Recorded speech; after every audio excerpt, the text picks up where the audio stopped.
I've always wondered, how does someone copy being in a new environment?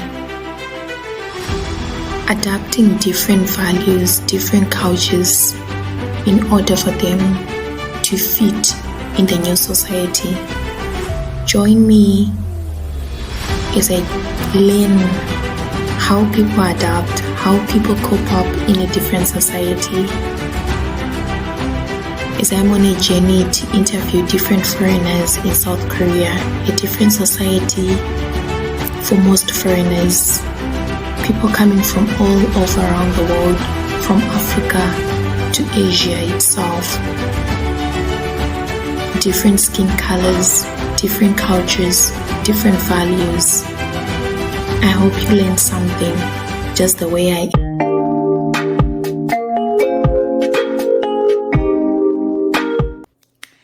Hello everyone, welcome to another episode. Today we are joined by our beautiful guest, Shilla, in the house. Shilla, welcome. Hello. To our channel, and can you greet the audience? Hello, thank you for having me. I'm so glad and happy to be on the channel.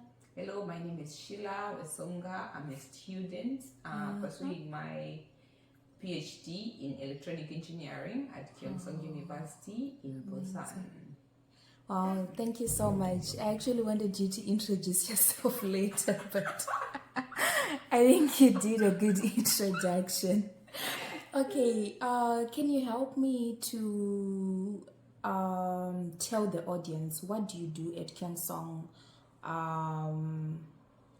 What are you doing in South Korea, in Busan? So I've been in Busan for more than 4 years, and I came as a master's student, graduated from my bachelor's in electronic engineering and proceeded for my PhD. I'm in my third year now, doing research at the moment. So yes, that's what I'm doing currently in Busan. Wow, that's really amazing. How is your adaptation from Africa to Asia? Like, these are really two different worlds. How are you adapting with your research? As you mentioned, you're doing your researches here. How is it? Well, I think with research, I would say I'm getting the benefit. With what I was going through back home in Uganda, especially in terms of resources, there are very limited resources when it comes to research back home, but here the resources are really available. Every time you need, like when it comes to research, any research topic that you need, you'll always have the resources, be it because I'm doing electronics, so when it comes to, say, expensive computers, like the GPU that you need to run, say, deep learning models, it's always available for us. So for me, I think I've benefited a lot in terms of resources when it comes to my research that I would not have been able to get when I was in Uganda.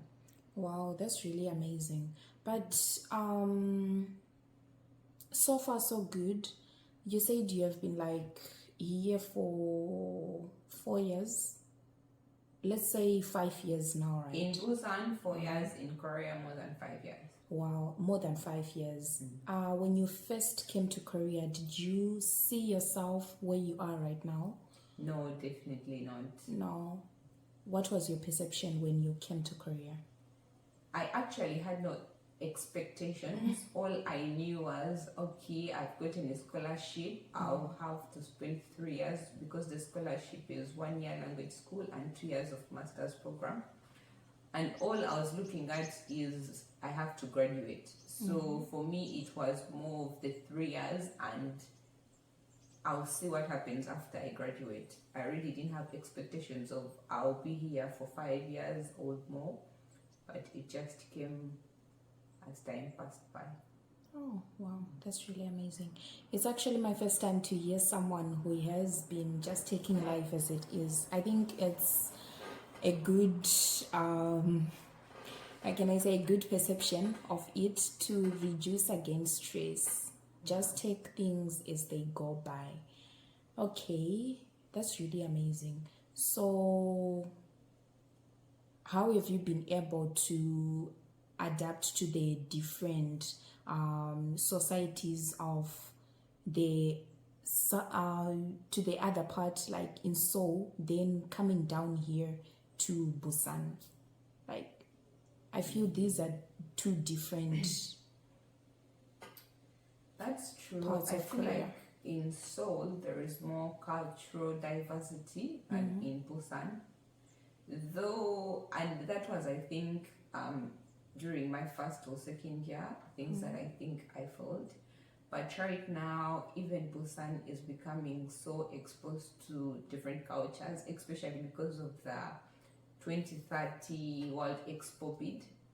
So foreigners are coming in a lot into Busan. So it's actually feeling okay to be in Busan as a foreigner. Whereas in the beginning, I felt more comfortable being in Seoul because I used to see very many foreigners in Seoul, especially say if you go to Itaewon and you walk on streets, and every street you are at, there is a foreigner, or there is a black person you're seeing. It was more comfortable. But coming to Busan now, I think it has diversified. There are more foreigners, though I would say there are few black people that I've seen in Busan compared to Seoul. But yes, they are also going into the cultural diversity just like Seoul. Oh, that's amazing. From what you've just said, if I can ask, how do you feel, or is there anything in you that is moved when you know that there are few blacks in Busan than in Seoul? How are you coping up being among the few blacks in Busan? I would say in the beginning it was awkward because Yeah. you would have the stairs, you're walking down the street and the old ladies are looking at you, they come touch your hair and all those things. But right now I actually don't mind any of that. I think living in a society for so long, you start ignoring some things that happen in the society. So for me, I actually don't mind, even if I walk on the street or go to, I don't know, a conference and I'm the only black person, I'm just like, it's another day. So right now I'm very okay with it. It's just any other day.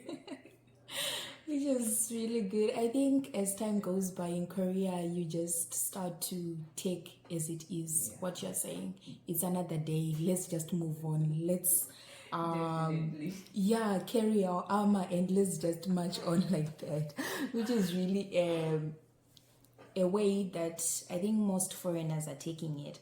Okay, just a little reminder, if you've carried on this far with us, would you kindly just take your time to hit the like button, the subscription button, to just support this content. It could help anyone who is out there and current foreigners in Korea. Okay, to carry forward more to what the message is all about, do you think there is future in Korea for foreigners, especially as a black woman, as an African woman, if I can say, as an African woman? Do you think there are opportunities for you here? Definitely, there are opportunities. I think the opportunities in Korea need you to have knowledge about them. Yes. If you're ignorant about them, you think they don't exist, but they actually do. So it takes some kind of discipline for you to educate yourself on these opportunities that exist.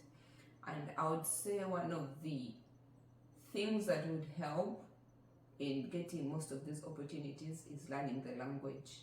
I don't think, and I don't support people who come to Korea and say, I'm not willing to learn the language. But if you're going to stay here and you want to get opportunities, you have to blend in, you have to be able to communicate. How are you going to get an opportunity without communication? Communication is like the basic human skill. So if you're in a country that speaks Korean and you don't even take the effort to learn their language, and you expect them to have opportunities for you while you speak a different language from what they use, it's really going to be difficult for you. That's That's amazing. Listeners, are you taking note of that? You want to come to Korea, you are in Korea, plenty opportunities, but there's key to everything, language. That's really true, because in Korea, yes, they are learning English, but to be honest, their language comes first. So it's always key. You want to get the best. Try to show that you are interested in the culture and the adaptation. Okay, wow. So far, so good. We are learning a lot from Shilla. Shilla, I know being in a foreign land is a totally different story. Totally different story. How are you surviving in terms of finance? Okay, let's say finance wise, how have you been able to use the new environment for a better step ahead, if I can say? Yeah. Well, being a student, first of all, what I would want to say as a disclaimer, you can't really work in Korea except if you have a work permit or if you're on the work visa. So for me, I'm a student and I'm not permitted to work. So I can't really do a part-time. So if I did, it would be illegal. So for me, finances, luckily for me, as I said earlier, I came into Korea under the Korean government scholarship. So in the beginning, it was very okay because they give you a monthly stipend. And for the government, it's like assured you're going to get the same money every month. So it was very stable. And when I moved to my PhD, I'm sponsored by my professor, and he still provides a monthly stipend for me. That fluctuates with time according to the projects that you're working on. Sometimes when you don't have projects, you don't really get that expectation that you would have, but he still provides. And the other thing that I've tried is develop a skill that is not used like by very many people in Busan. In Seoul, there are quite a number of people who do African hair, but in Busan, it's not something common because we don't actually even have African hair salons. So it's a skill that I've developed with time. I didn't really go to school for it. It's something that I just started watching videos and started doing. So in Busan, I would say I make dreadlocks for people. It's interlocking and twisting and all that, and then braiding. So that is like the side hustle. But as I say, disclaimer, you're not supposed to be working if you don't have a work permit. So even that, it's just among friends and people that you meet along the way. It's not a business or what can I say? It's not like something that you have the business card for, stuff like that. So it's still, but yeah, it's all surviving for me as the options are quite limited when it comes to my visa. Wow. Trying to look for survival skills in a new environment, which is really a good start. I can say you're really doing well, because I also still remember when I came here, when you ask people who can help me to do my hair, to maintain my hair, the first name that I had, because of also the quality and price, it was Shilla, and it's really amazing. She did my hair for the first time. I really felt like I was connected to back home. The way service, provision, the way she just makes you feel comfortable and all that. So yeah, if you're watching, you're an African woman in Korea, and you also had dreadlocks. So that means if you're also an African man, yeah, please find Shilla. As the episode ends, I will just ask her to drop her contacts with us. But let's try to get more from Shilla, because I feel we can learn a lot as you meet foreigners on the streets, not mainly Africans, but any foreigner. Most people, they seem like they've lost hope. Yeah, it's like they have lost hope. oh, it's difficult and all that, but if we are really to dive in, what's making these people feel that way? They don't want to learn the language. Definitely. They are saying, oh my God, it's difficult. But as Sheila highlighted, how can you adapt in a new environment without learning the language? Language is key. Language is communication on its own. So yeah, guys, that's one takeaway. Then number 2, try to think outside of the box. Try to think outside of the box. Sheila, she has been able to make use of her friends because she has seen they don't have this. How can I better their needs? Also considering her needs. Not promoting anything like some form of legal things, no, but some things which might look petty, but they can actually help you out, guys. So yeah, besides hair and anything, do you also help like to bring more additional value, maybe like hair products or something?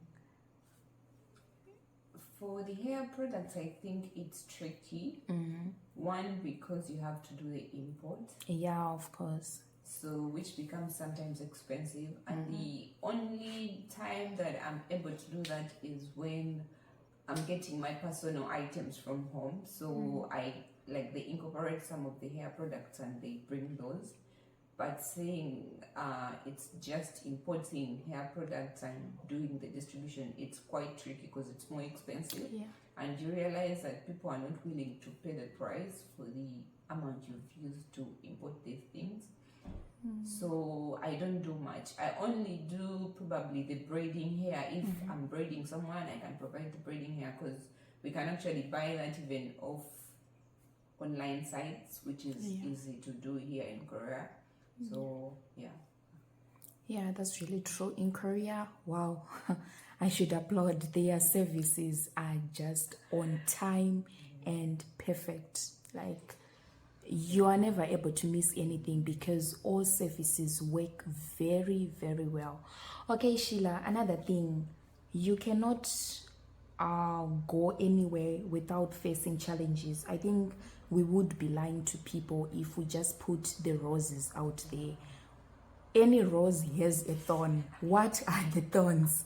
When can you take me back to that time when you thought like, I think I made the wrong choice. I think I should just pack my bags and go back home. Like, can you take us back there?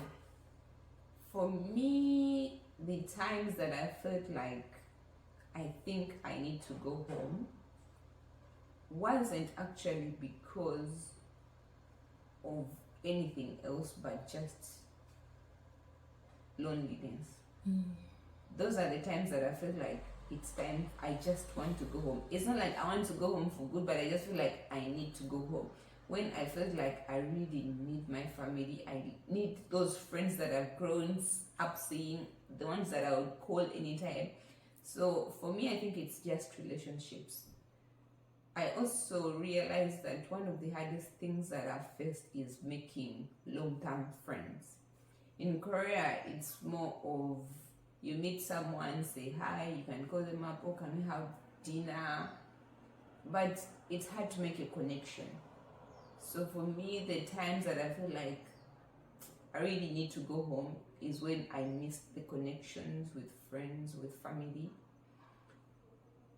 And I would say that has been like, and it still happens. So it's not like it has stopped, it's still happening, and but somehow you go through it.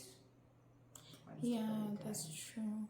And mostly, I think that the most challenge that we face as foreigners, especially the Africans, I've seen like from my department, most people come in groups. They're like people from Uzbek. They are like uncountable number, maybe like even 6 students. They can communicate well. But for us Africans, mostly it's 1111. For me, I'm from Zimbabwe. In Busan, I'm the only Zimbabwean. You can imagine. So yeah, I totally agree with you. I think that's one of the things that would make most foreigners think like, is this the right choice? But let's not overrule that. As we heard Shilla say, there are plenty opportunities here. Just try to walk on the right path and you can do it. Okay, not to make this episode long, do you have any words for anyone who is listening who wishes to be in Korea some other day, or a person who is listening but they're in Korea already? Do you have any advice? Well, the advice might be so much, but just to rule out a few. First and foremost, like I've said before, language is very important. Stop denying the fact that Korean language is important while you're in Korea. Fine, you might not be able to use it back home, you might not be able to use it in other countries, but if you've decided that you're going to move to Korea, or you've decided to stay in Korea, please, you should learn the language. Like, make an effort. There are very many free opportunities and resources for you to learn Korean.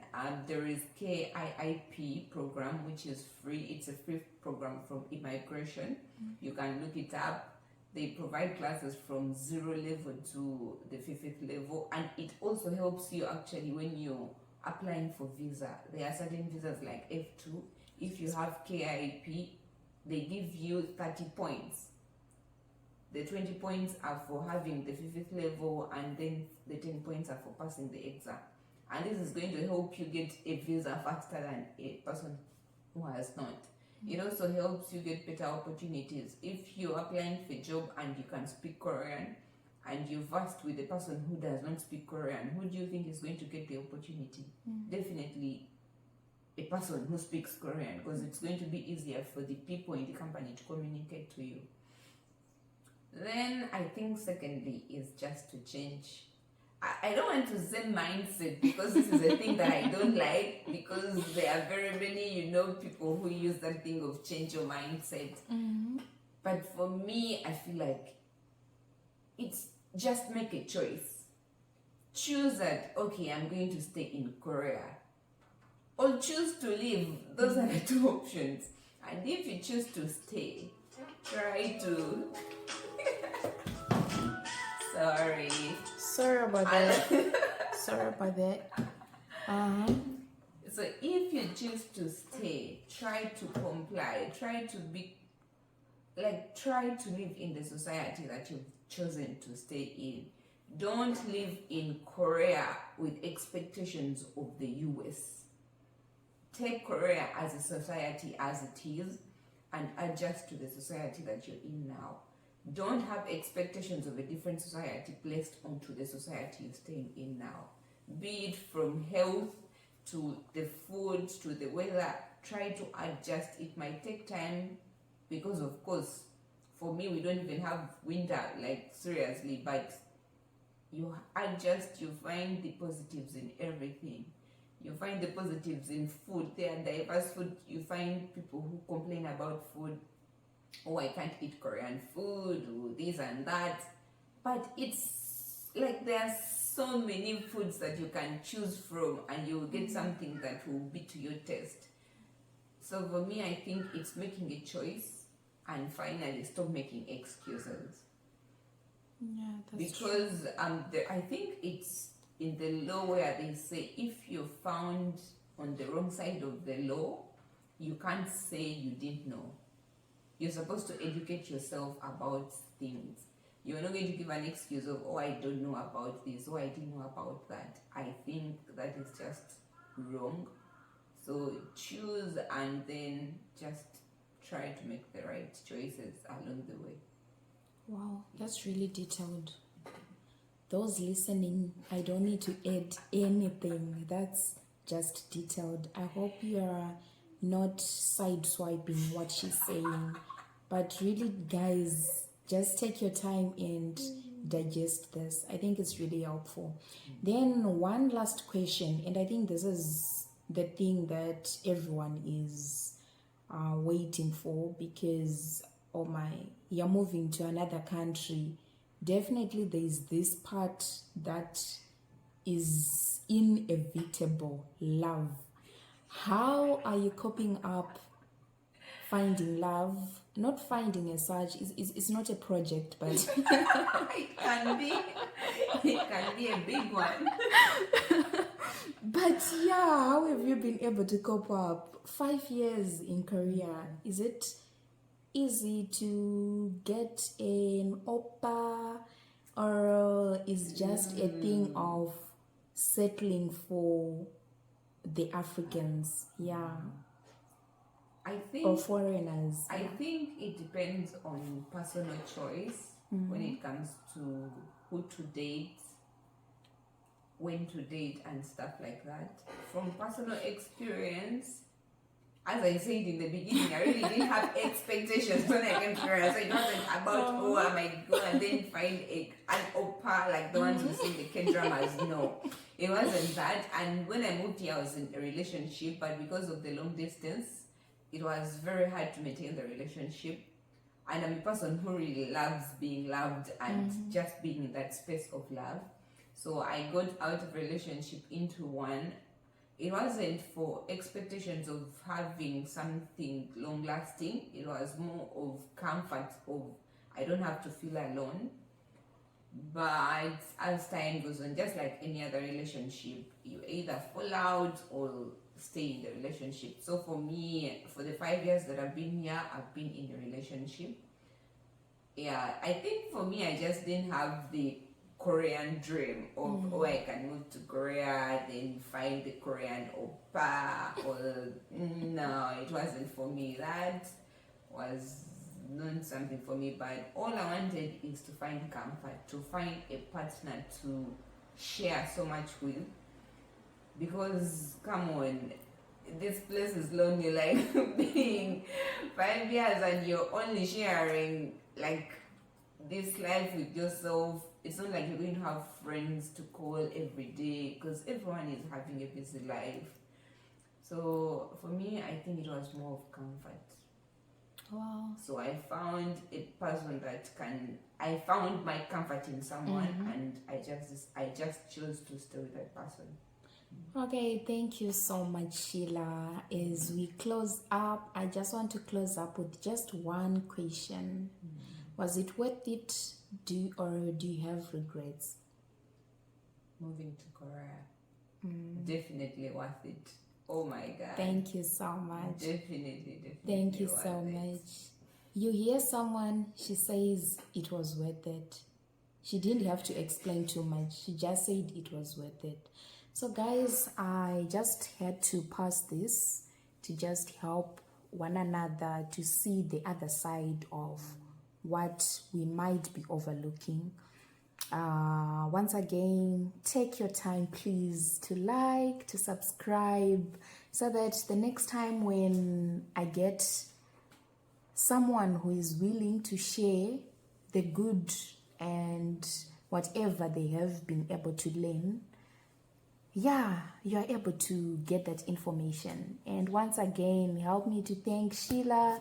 Shilla, thank you so much for coming up and showing up and yeah, being able to share this moment with us.